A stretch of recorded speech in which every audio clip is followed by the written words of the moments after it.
Welcome to Trust and Technology, the stack that can drive off-premises revenue. A conversation between Robert Peterson, Vice President of Sales at Q Beyond POS, and Patrick Dunphy, Chief Information Officer at the Restaurant Technology Network, which recently released its off-prem playbook.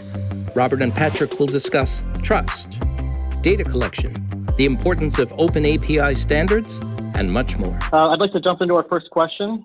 Restaurants pivot very quickly to off-premises operations as reflected in the off-premise playbook. As they shift from crisis management to long-term operations, what do you see as the critical next step for their survival?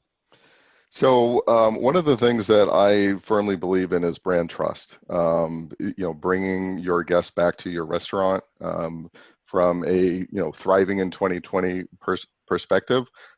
There's a concept I call the on-lot experience, and that is the moment the guest arrives at your premises, they want to know what to do, where to go. If they haven't ordered their meal, they want to know where to go. If they order their meal, they want to know where they need to go to pick it up. That trust has changed so much. When you engage your guests digitally, you have the ability to message to them through controlled channels, but the online experience is kind of an uncontrolled channel. Your guests are driving up in a car, they're walking up, and the messaging is not necessarily controlled, and that trust can be broken just from the very beginning when they first pull up. And then as they go further into either the order experience on lot or the pickup experience on lot, some of the cues around the health and safety coming out of this situation we're in now, that changes as well too. And so some of the small perceived cues around safety, about having gloves and mask on, about putting the food on a tray before they hand it to you, so that there's no contact. Those little pieces build brand trust. Most of those are operational. There's obviously some data perspective as we talk further. Do you think that trust is something that can be built over the long term, or is it something that people need to be focused on right now? So the demographic of the guest that's coming to your restaurant today, I think has changed. There's the existing loyalty customers, but their frequency may have dropped. That will continue to pick up. They have a kind of a loyalty lowest common denominator that they've built over a long period of time, but there's also a brand new set of demographic of guests that are coming to your restaurant for the first time. And they're looking at your brand in a totally different way. All of the items that you have done in the past may not necessarily work. Some of them will, but there's a whole new set of standards in order to build trust. So right as we start to open up and come through this, I think you need to recognize that change and what builds trust. That, as I mentioned, the on-lot experience, the digital engagement, and to recognize that your demographic has changed, that even your loyal customers may also have a different perception of your brand, or need a different perception of your brand, probably more importantly, so that you can regain the trust and then continue the trust as we move forward. You mentioned loyalty systems just a moment ago, and a lot of loyalty information is focused around customer data and tracking customer transactions, just so you can better serve the guest. In that vein, or in that light, how has the move to off-premises changed data needs and opportunities for restaurants, either relevant to loyalty systems or other data needs? So data has always been king, and the collection of the data and the use of the data and the presentation of the data is really what separates all of the brands from one another and how successful they are. Today, what we're seeing is that with the explosion of all of the order channels, the data is harder to collect, first of all, because it's coming from disparate systems, and probably more importantly, it's harder to normalize so that it can be used. Guests, as I talked about before, the different demographic that never engaged your brand are now engaging it through third-party delivery services, maybe through a phone call, maybe through an online ordering or your mobile app for the first time. And so you're going to have an explosion of the sheer amount of data. Do you think restaurateurs need to look at data in a different way as a result of this? Do you think they need to ingest new data systems, and they need to ask more data from their guests? I think the requirements for data haven't necessarily changed. I mean, the more data we collect around the guest, their transactional information, their payment information, which restaurants that they're that they're frequenting, the times at which they're frequenting. All of that type of data is rich data. We're just getting more of it. So I don't think there's any difference in the data. How we're collecting, I think, is just more challenging. I mean, I'm going to go back to something I said earlier. I think the key is normalizing the data, and that's what is different. Is that because the data now is getting created from so many different systems, that it is far more difficult for the IT departments to take that data and to put it into a usable form so that they can hand it back to marketing, that they can use it. Relevant data is extremely important, and it's hard to know if the data is relevant if it's in disparate forms coming from the disparate systems. We spent some time talking about safety, sanitization, trust, and a few other issues outside of traditional IT, like operations and marketing. But what can IT or information technology systems, companies, and personnel and restaurants be doing today to make a difference? So I'm going to make a plug for RTN, and that would be to join and help out with the Open API standard. I've been in this industry for close to 20 years and worked in a variety of different facets, from services to working solely with a self-order kiosk company to POS in the later half of my career. And one of the things that I've seen consistently is this. The need and the requirement for systems to integrate to one another, for passing transactional information, for passing personal information when it comes to loyalty. And there is no standard. There are some forms of a standard, or I shouldn't. The way the data is structured, there is no standard. So one of the things that I'm passionately involved with, and I got involved with a year prior at MURTEC, is creating an open API standard to get the industry leaders together, the industry brain trust, and to start putting together a data schema that makes sense. If I look at some of our adjacent industries in retail and in grocery, for quite some time they have benefited from a data schema that is standardized, and so that ultimately brand partners can bring solutions together and get them to talk to one another. It's a very simple concept, and I think it's just crazy that we've been in this industry for long before my 20 years here. Systems have been trying to talk to one another, and there's so much heavy lifting involved in just getting those systems to talk. And I'm sure there are IT professionals out there that that's near and dear to their heart. So I'm hoping that we can get together as an industry. We've made great strides, and that's going to be launched quite soon. When the Open API specification and other related RTN software standards are produced or finalized, what's your company going to do with them?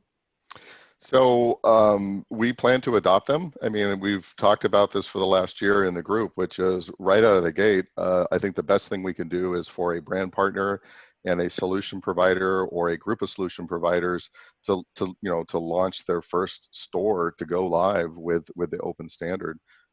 It's one thing to build it; it's another thing to demonstrate that it is useful. So we're wholly committed to do that here at Q. We're excited to do it. It is going to require some changes in our data schema, but we have a very robust system, and we're excited and ready to go with that. What do you think the immediate value of standardization will bring to the industry, either in reduced time to market for products, risk aversion, time management, money management, all the good things that we all must pay attention to as business leaders? I think it's going to, most importantly, it's going to assist the brand partners in partnering with solution providers that will work together quickly and easily. Quick example, when I came to Q, the marketing team then said, "Oh, we have an open API," and they led with that in marketing. That was the greatest thing that they had, and I shared with them that everyone in the industry says they have an open API, and so from a marketing message, that is not necessarily a differentiator, at least on paper. When you get into the weeds, though, and we start engaging with brands, and we're in a competitive situation. A lot of times the brand partners don't recognize the differences of what one company will call an open API compared to another. And I think that's unfortunate. And so brand partners are making decisions on marketing terms and not on the technology. And I'll go into that a little bit deeper. It's very difficult for solution partners to be able to open up their data schema and all the technology and to have it understood by a brand partner. So having an open API standard, which is an industry standard, and it's looked at by everyone, and if you're compliant with it, it levels the playing field, and it makes sure that that one very important element on how solution providers and brand partners work together. If that is standardized, then I think at the end of the day, the best solutions are going to be put forward. The guests are going to be engaged in a very positive way, and ultimately, that's what we're looking for. We're looking for our brand partners to engage their guests in a very satisfying way every day, and to be able to utilize that data to. Looking forward, and shifting gears back to the element of data discussions that we've had during our discussions today. What do you think are the insights that restaurants should seek by analytics? And we've talked about many other industries having data scientists involved. Is that something that restaurants should be starting to look at, or at least their vendor ecosystem? Yeah, and I see that out there. I mean, 5 years ago, certainly 10 years ago, I never saw the title data scientist anywhere within our industry. We're starting to see that more. I think with machine learning and artificial intelligence and natural language processing starting to come forward now too, which requires a ton of data. With the solution providers bringing that technology forward, obviously the brand partners are going to have to reciprocate and have experts on their side to be able to utilize that. I mean, for me, the ultimate goal and dream of all of this is that we can use the data smarter. Writing algorithms is one way, but machine learning and AI is the ultimate panacea. We'll get to where we want to get to a lot quicker if we utilize those types of technologies. Would your recommendation then be for restaurants and their systems to ingest as much relevant data as possible and depend on maybe future products or systems to evaluate that data to provide new insights?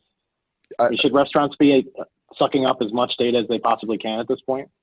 Absolutely. It never hurts to have more data than not. So I would certainly err on the side of collecting as much data as possible, as opposed to having a smaller subset of perfect data. I mean, data will always need to be normalized, but the more data that we can collect that is normalized, the better off we all can be.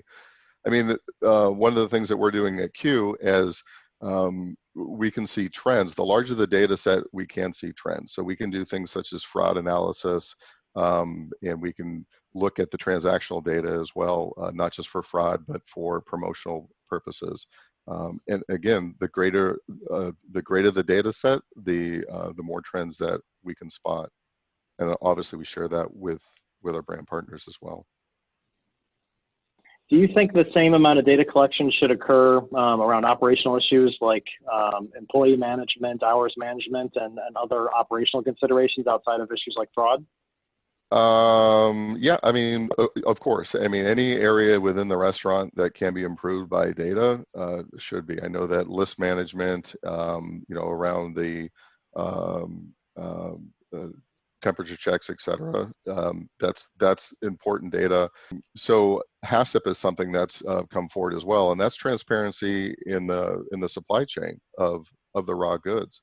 And so the more data that is collected, starting with the, I'll call it the manufacturer of the food or the origin of the food, and as that data then is carried through the supply chain to the point where it's delivered to the guest, that traditionally has been done with paper and pencil. That does need to move to a digital environment. It already has begun, but then interlacing that information in with the transactional data and with the personal data from a loyalty perspective is extremely important.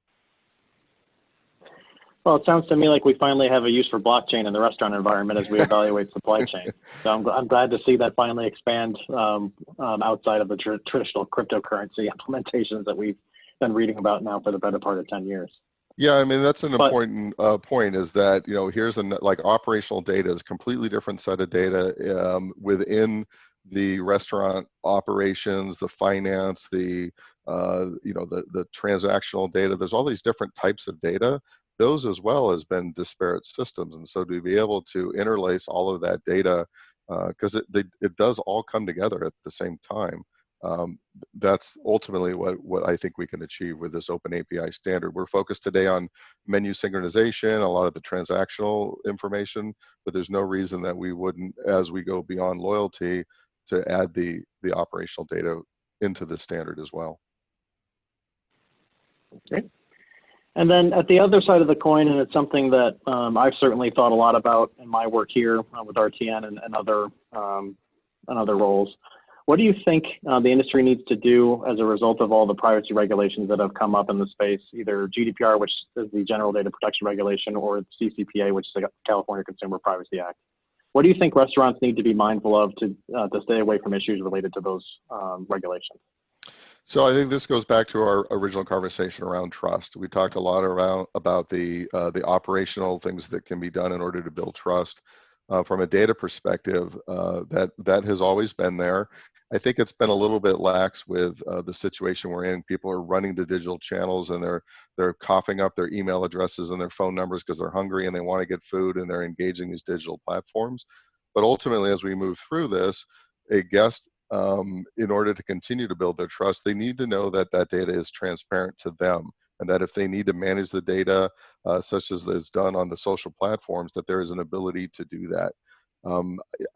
It comes down from a guest perspective, I believe, to having the checkbox, which means, hey, I'm willing to give up my data. I love this brand. I love the meal that they provide to me. I love the experience I have when I engage this brand.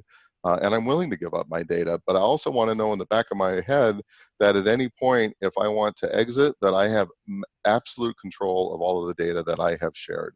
And that's really what the CCPA and GDPR are focusing on. It's just the ability for the individual to manage the data that is collected from them. I think people are happy to give up the data in order to get what they want, such as a great food experience. But they do want to know that at the end of the day that they have ultimate control of all their data. Well, thank you for your time, Robert. For all of our listeners, you can find more information on RTN's website about the off-premises playbook, of which we talked about just a few of the carefully curated topics for the playbook itself. And we'll hear more from the Q team in another episode soon. Thanks again, Robert. Thank you, Patrick. Appreciate your time.